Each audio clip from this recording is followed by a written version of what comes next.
Hi BookTube.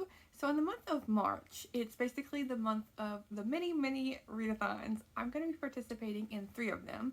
Middle Grade March, March Mystery Madness, and March of the Mammoths. I've participated in all 3 of these every single year that they've been ongoing. And so there are some of my favorite readathons to join in on. And so I have pulled many books from my shelves because I do want to focus on the books that I own for these. There are prompts for at least 2 of these readathons, but I'm just going to kind of like do my own thing with it so that I can get the books off my shelf and feel an extra sense of accomplishment along with, reading, the books for these readathons. So I'll just start with March of the Mammoths. When it first started, I think for the first 2 years, 1 or 2 years, I did 4 Mammoths. And Mammoths are books that are 800 pages up. So this, and then in the past I did, 3 or 2. I'm going to set my TBR at 3. But that being said, even if I accomplish 1, that would be great. 2 would be great as well. I might hit 3. But all that to be said though, for this readathon, and I should mention, I will leave a link in the description below to at least, I know the March Mystery Madness, there's many hosts for that event, but I'll try to leave a link as many of the hosts as possible in the description below. But for March of the Mammoths, the requirement isn't to finish an 800-page book in a month. You can just start it.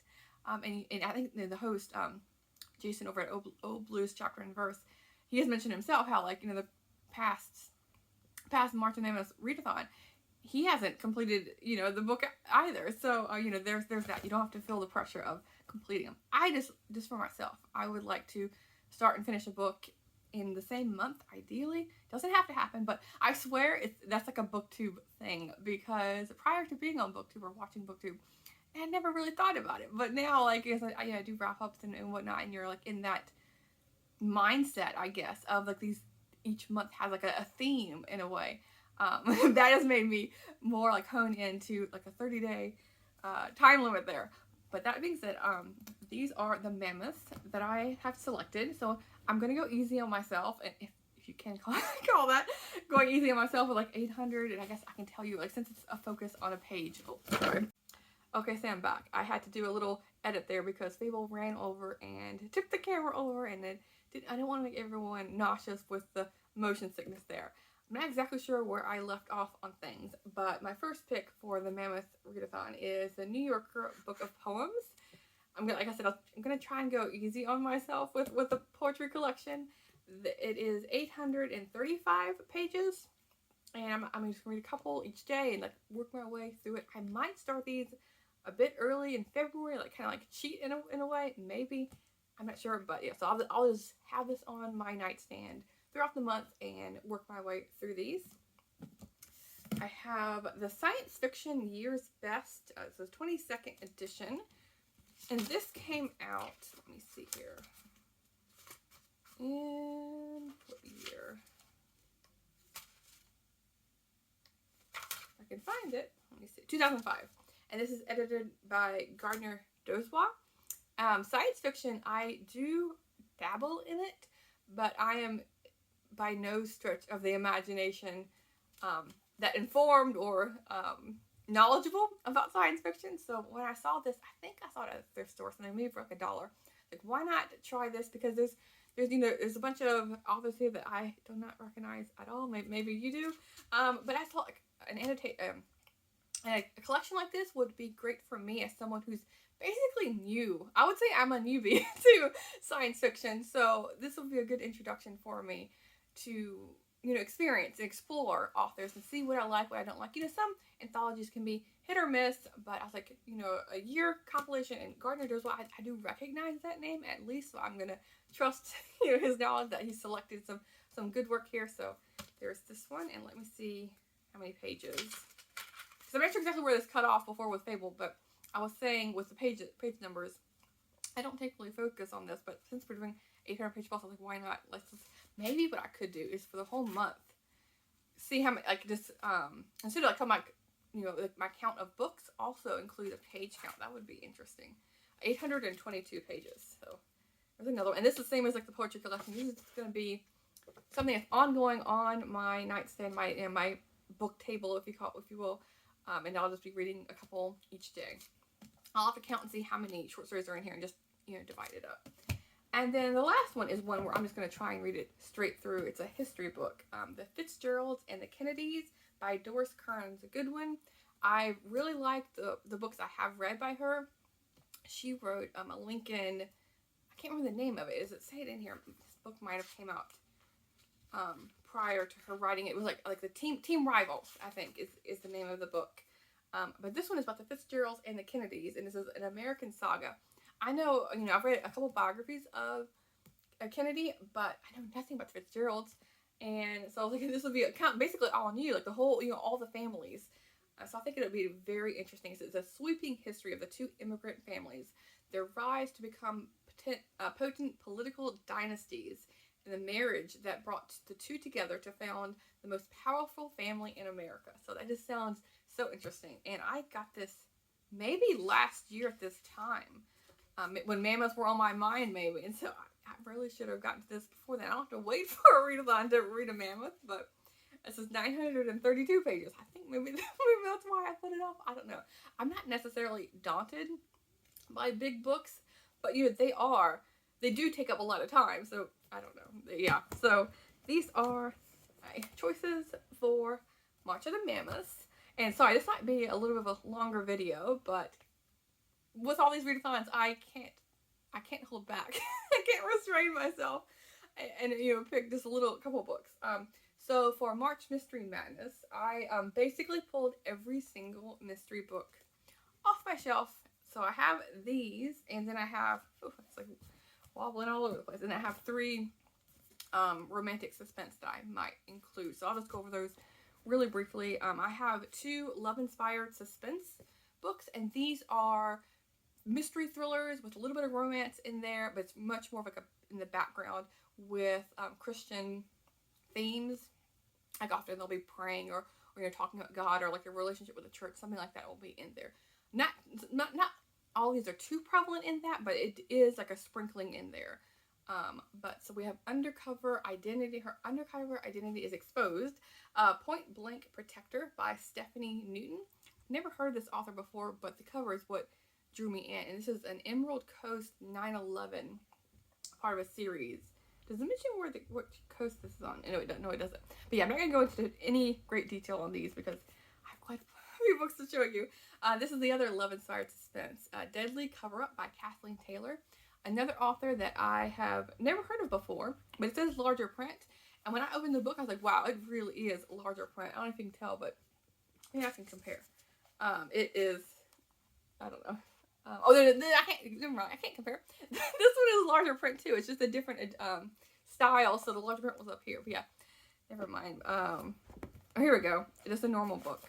You can maybe see the difference. Not that it exactly matters, but I was like, it's huge. I feel like compared to a normal book. So yeah, this is another one like cover by in a sense, because like this has always freaked me out too. By the way, like how do you not want to die? Something like that, like drowning or like being trapped in a car like this would terrify me to pieces. And then this last one is an intrigue, a Harlequin intrigue. So it's a little bit different where it doesn't have the Christian undertones, but it's still, this one's like a little bit more gritty, I would say, than these. Although these can be, not bloody, but it can be, I don't know, graphic details of murder and violence, a little maybe. But this one would lean more towards the thriller. Disruptive Force by L. James, another large print. So yeah, I think I could get through all 3 of these. Are these large print? It's like what, 300 pages, but it would probably feel like 150. Yeah, it's not even 300 pages. So I feel like I could fly through these 3. So we'll see how I do with those. And then going to these other books. So I should mention, for mystery books, I love mystery. It's like what my original love of genre fiction was mystery books as a kid.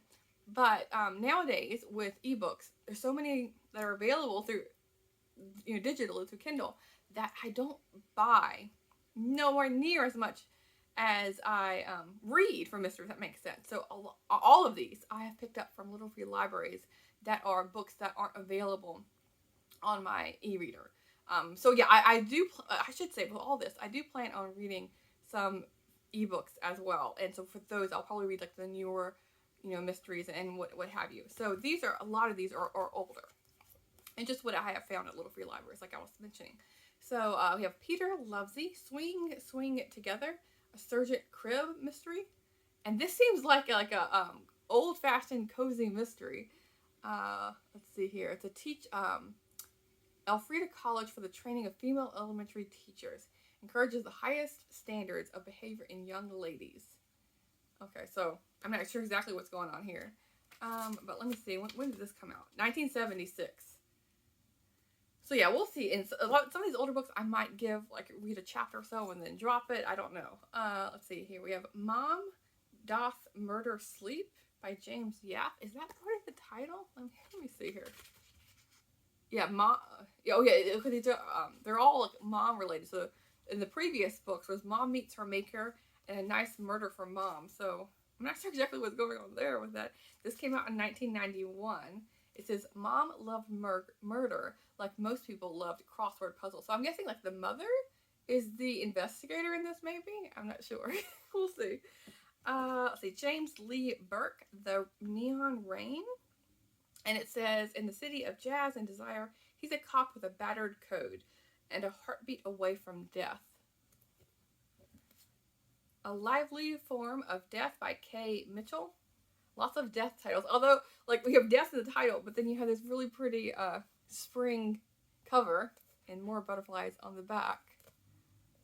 Yeah, Vicious Rumors. Let's see, the town's local femme fatale loses her housekeeper to a bottle of poisoned milk. Laura Childs, The Teenary Strangler. So again, a cute cover, but then you have Strangler in the title. This is a tea shop mystery, and I love tea. This includes recipes and tea, so I'll have to maybe have tea and cookies while reading this.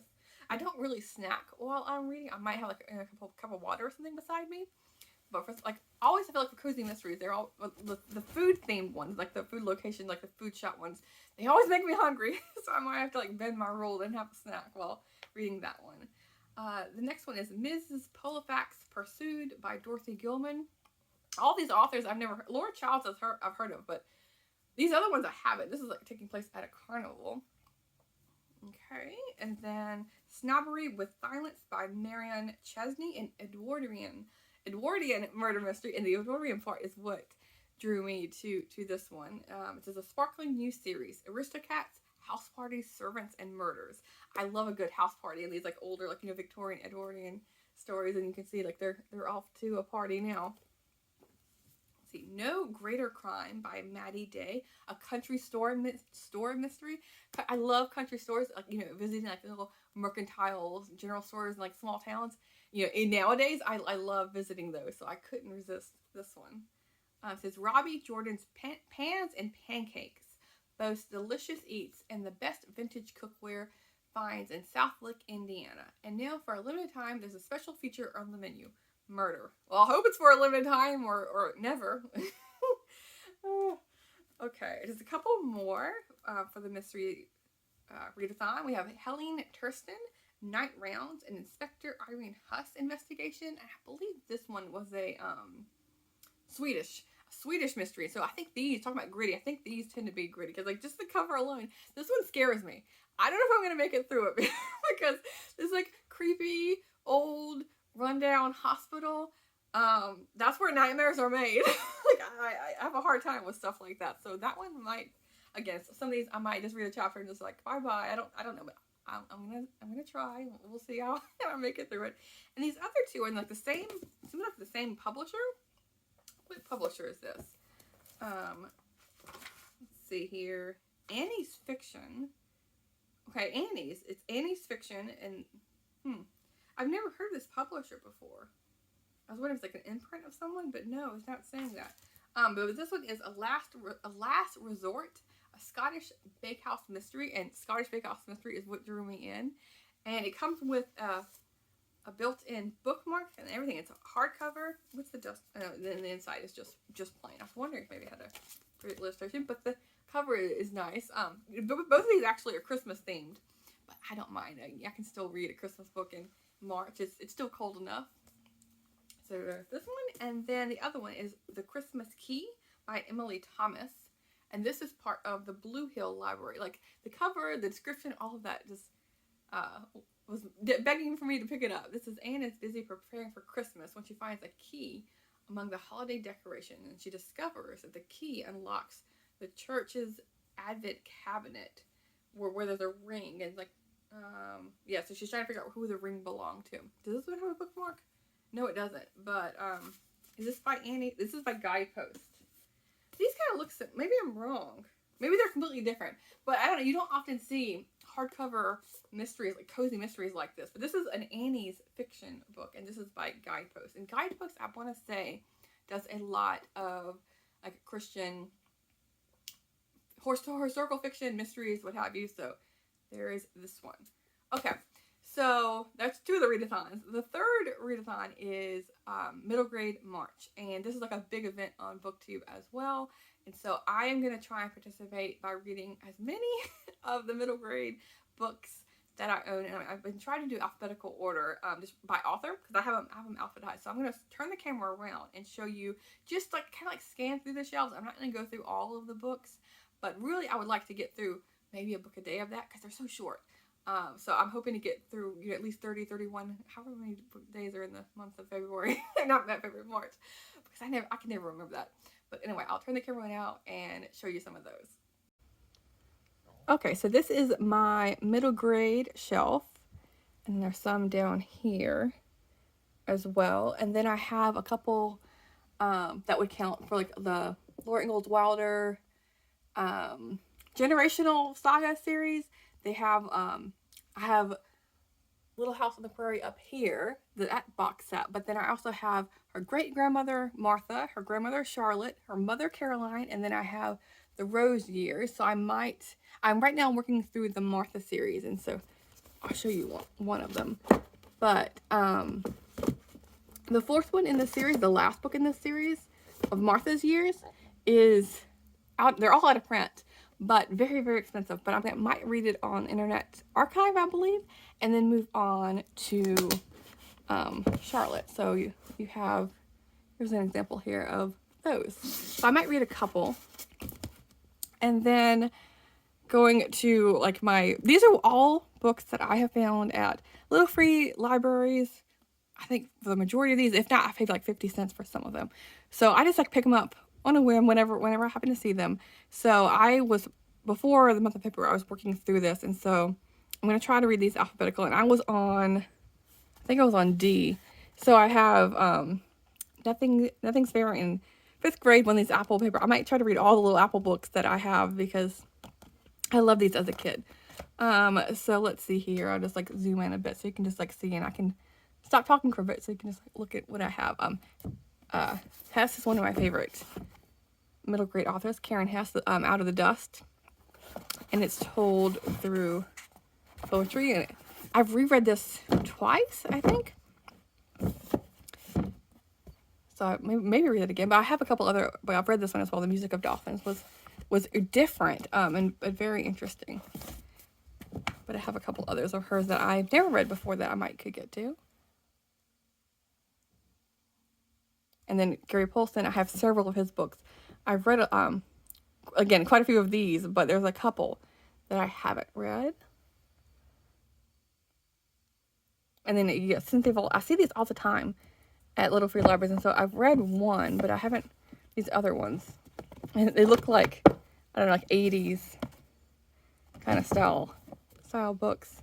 And they all have, like, similar Newbery medal winners as well. So it would be nice to kind of double dip in, now these are all out of order, but double dip in a way of, because I also want to read more of my Newbery medal winners, medal honor books for my own personal project. So double dipping in reading these for middle grade March, but also for my own project. And then I have a couple of these Dear America that I liked as a kid. So I have one on the Civil War,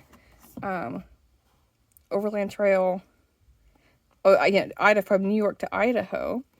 And then I have Plantation, Virginia, 1859. So variety of those I could pick from, and Peck is another author that I really like, Richard Peck. I have several of his books. This one is really funny, but I have Year Down Under, and A Long Way from Chicago. I've read these two, but maybe read all three. I don't know. So these are some of the books I might choose from. So yeah, I have a lot, but they're all so thin. A lot of them, real skinny. So I could get through a lot of these. Okay, so that was my massive March TBR. Wish me luck. We'll see what my tally is at the end of the month. I'm hoping for a really good month. I have work stress is like up here a bit right now, so having books to distract and give me something else to focus on would be really great right now. And also like kind of like kick the winter blues in a way because it's absolutely gorgeous outside right now. But earlier this morning it was sleeting and rainy and just dark and gray. It's been dark very off and on. So like I've actually managed to capture this whole time I've been filming. It's been sunny, which has been really nice because often in the afternoon it's been like flashing back and forth, like 30 minutes of gray and dark and then like 5 minutes of sun. So it was nice to have that. But anyway, let me know if you're going to participate in any of these readathons. I feel like a lot of people will, at least some of these because they're so popular and they're so much fun to do. But I will talk to you soon. Thanks, BookTube.